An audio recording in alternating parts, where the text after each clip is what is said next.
Bangladesh cricket board মাদ্রাসা ছাত্রদের জন্য টুর্নামেন্টের আয়োজন করতে যাচ্ছে, বিষয়টাকে আপনি কিভাবে দেখছেন? দেখুন, ক্রিকেট বা ফুটবল বা অন্যান্য যে সমস্ত খেলাধুলা আছে, এ সমস্ত খেলাধুলার বিধান অন্য সাধারণ মানুষের জন্য যেমন মাদ্রাসার ছাত্রদের জন্য তেমন। ইসলাম শরিয়ার বিধিবিধান সকল মুসলমান, প্রাপ্তবয়স্ক, নারী, পুরুষ, সুস্থ বিবেক সম্পন্ন সকলের জন্য সমানভাবে প্রযোজ্য। এক্ষেত্রে সাধারণ মানুষের জন্য, আলেম ওলামাদের জন্য, স্কুল কলেজের জন্য, মাদ্রাসার ছাত্রদের জন্য আলাদা বিধান নেই। আমাদের সমাজের মানুষ অবশ্য মাদ্রাসার ছাত্র বা আলেম ওলামাদের কাছ থেকে এক ধরনের এক্সপেক্ট করেন, আবার সাধারণ মানুষের কাছ থেকে আরেক ধরনের এক্সপেক্ট করেন। এক্সপেকটেশনের ব্যাপারটা হলো যে মাদ্রাসার ছাত্ররা বা আলেম ওলামারা পরিপূর্ণ দিন পালন করেন, এটা তাদের সুধারণা। আবার বাকিরা দিন থেকে অনেক দূরে, সেটা একটা বাস্তবতা। সেই প্রেক্ষিতে হয়তো এক্সপেকটেশনটা হয়ে থাকে। কিন্তু শরিয়ার বিধান যখন আমরা জানবো, সেক্ষেত্রে আমাদের জন্য এটি মৌলিক বিষয় জানতে হবে, জানা জরুরি। সেটা হলো মাদ্রাসার ছাত্র বা অন্যদের জন্য আলাদা কোনো বিধান নেই। অতএব ক্রিকেট খেলার বিষয়টা অন্য সাধারণ মানুষের জন্য যেরকম শারীরিক কসরতের জন্য যদি হয়, সেখানে যদি কোনো প্রকার আসক্তির পর্যায়ে পৌঁছার মতো না হয়, সেখানে যদি হারাম হওয়ার মতো অন্য কোনো উপাদান যুক্ত না হয়, তাহলে সেক্ষেত্রে সেটা অন্য 10টা শারীরিক কসরতের মতো, সেটা একটা শারীরিক কসরত হিসাবে হালাল এবং জায়েজ। এখানে টাকনোর উপরে আপনি প্যান্ট রাখেন, আপনি যদি হাফ প্যান্ট না পরেন, অর্থাৎ আপনার সতর উন্মুক্ত না করেন, এবং আপনি যদি আসক্তির লেভেল পর্যন্ত না নিয়ে যান, সেখানে যদি জুয়ার কোনো আপনার আয়োজন না থাকে, সেখানে যদি বিপদ দিগির আয়োজন না থাকে, তাহলে এই টুর্নামেন্টে অংশগ্রহণ করা মৌলিকভাবে শারীরিক কসরতের উদ্দেশ্যে এটা জায়েজ আছে। সেটা মাদ্রাসার ছাত্ররা করলেও জায়েজ, বাইরের লোকদেরা করলেও জায়েজ। কিন্তু এর বাইরে যে প্রচলিত ক্রিকেট বোর্ড বা আন্তর্জাতিক বা দেশীয় যে সমস্ত আপনার খেলাধুলাগুলো হয়ে থাকে, যে সমস্ত টুর্নামেন্ট আয়োজন হয়ে থাকে, সেগুলোতে আমরা জানি যে সেখানে আর্থিক লেনদেনের বিষয়টা থাকে, খেলোয়াড়কে টাকা পয়সা দেওয়া হয় এবং খেলোয়াড় এটাকে পেশা হিসেবে নেন। এমনি কেউ ভালো পারফর্ম করেছে, তাকে আপনি খুশি হয়ে কিছু দিয়েছেন, সেটা তো নাজায়েজ না। কিন্তু এটাকে জীবনের পেশা হিসেবে গ্রহণ করার শরীয়ত দৃষ্টিকোণ থেকে আসলে এটা কোনো শরিয়া যে সমস্ত পেশাকে অ্যালাউ করে বা যে সমস্ত পেশাকে রেকমেন্ড করে, এটা তার মধ্যে পড়ে না। এর বাইরে যদি অন্য কোনো হারাম উপাদানের সাথে যুক্ত হওয়া ছাড়া এমনি টুর্নামেন্ট আয়োজন হলো, সেখানে ভালো যারা করলো তাদেরকে থার্ড পার্টি কেউ পুরস্কার দিল, তারা নিজেরা খেলোয়াড়রা নিজেদেরকে কেউ কারোকে কিছু দিল না, তো এটা মৌলিকভাবে জায়েজ কাজ, সেটা মাদ্রাসার ছাত্ররাও করতে পারে এবং সেখানে হারামের কোনো উপাদান যেন না থাকে সে বিষয়টা লক্ষ্য করে তারা করলেই হলো।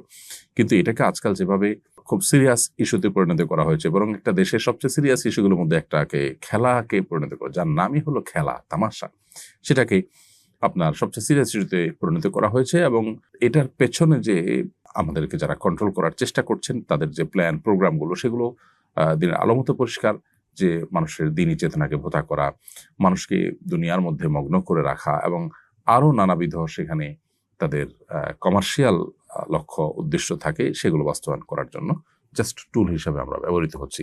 সে বিষয়গুলো আমাদের মাথায় রাখা দরকার এই সমস্ত টুর্নামেন্ট আয়োজন করার ক্ষেত্রে বা সেগুলোতে অংশগ্রহণ করার ক্ষেত্রে। মৌলিকভাবে টুর্নামেন্ট আয়োজন করা কিংবা খেলাধুলা অংশগ্রহণ করা হারামে কোনো কিছুতে লিপ্ত হওয়া ছাড়া এটি নাজায়েজ কোনো বিষয় নয়।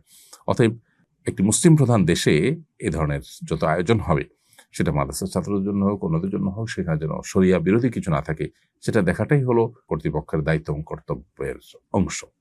খোলাসা কথা হলো যে মাদ্রাসা ছাত্ররা এটাতে অংশগ্রহণ করলে সেটা হারাম কোনো উপাদান না থাকলে, কসরত, শারীরিক কসরতের উদ্দেশ্য হলে সেটা অবশ্যই জায়েজ আছে, যেটা অন্যদের জন্য জায়েজ আছে।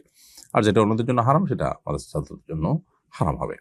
আমাদের কোম্পানি মাসিক বেতন থেকে সিকিউরিটি মানি হিসেবে একটা অংশ কেটে নেয় এবং ব্যাংকে জমা করে রাখে, যা পরবর্তী বছর ব্যাংকের ইন্টারেস্ট সহ মূল টাকা ফেরত দেয়। এই ইন্টারেস্ট কি গ্রহণ করা যাবে? খুবই প্রয়োজনীয় একটি প্রশ্ন।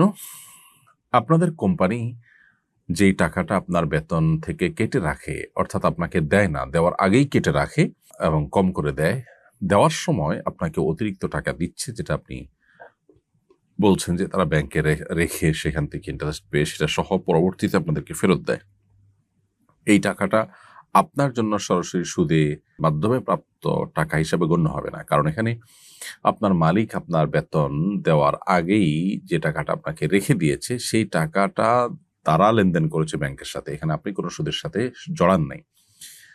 তবে দেওয়ার সময় যেহেতু তারা সুদের টাকাটা সহ দিচ্ছে, অর্থাৎ সুদের মাধ্যমে প্রাপ্ত লভ্যাংশ সহ দিচ্ছে, এটা আপনি গ্রহণ না করে সাদাকা করে দেওয়াটা আপনার জন্য তাকওয়ার অধিকতর নিকটবর্তী হবে।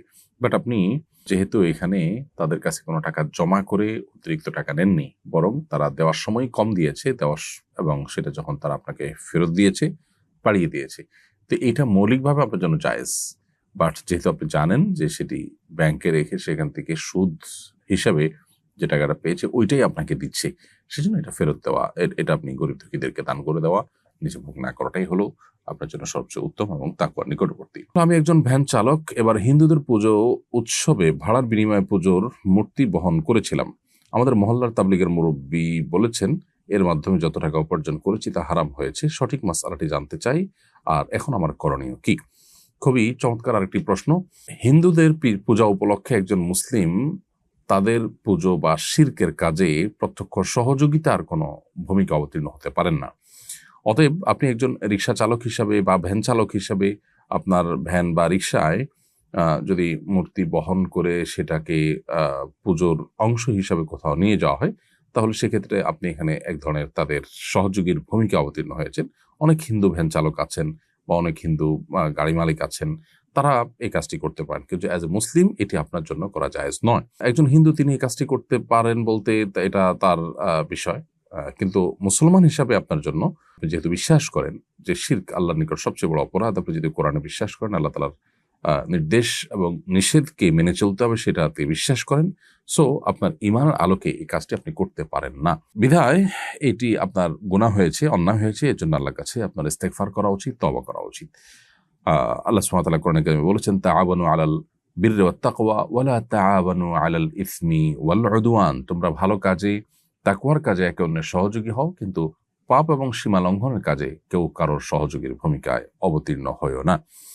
এজন্য কোনো পাপ, শিরক বা গুনাহের কাজ হবে আপনি জানেন, অতএব সে কাজে সহযোগিতা আপনার মাধ্যমে যদি হয়ে যায়, প্রত্যক্ষ সহযোগিতা যদি আপনার মাধ্যমে হয়, সেটা আপনার ভ্যানের মাধ্যমে শিরকের উপাদানকে নিয়ে যাওয়া হলো, আপনি জানেন এটা দিয়ে শিরক করা হবে, তাহলে এটা প্রত্যক্ষ সহযোগীর ভূমিকা অবতীর্ণ হওয়ার মতোই। সো এটা আপনার জন্য জায়েজ হবে না, এবং এর মাধ্যমে উপার্জিত যে টাকাটি আপনার হাতে এসেছে, হস্তগত হয়েছে, সেটা সাদাকা করে দিবেন গরিব দুঃখীদেরকে, এতিম মিসকিনদেরকে, এবং সেখানে আপনি নিজে দানের যে সওয়াব পাওয়ার কথা সেটা নিয়ত করবেন না। এর মাধ্যমে আল্লাহর কাছ থেকে আপনি দায়মুক্ত হতে পারেন, এবং ভবিষ্যতের উপর আপনাকে সতর্ক থাকতে হবে এবং তওবা করতে হবে খাঁটিভাবে, যেন আর কখনো কোনো অন্যায়, কোনো গুনাহের কাজে আপনি সহযোগীর ভূমিকা অবতীর্ণ না হন।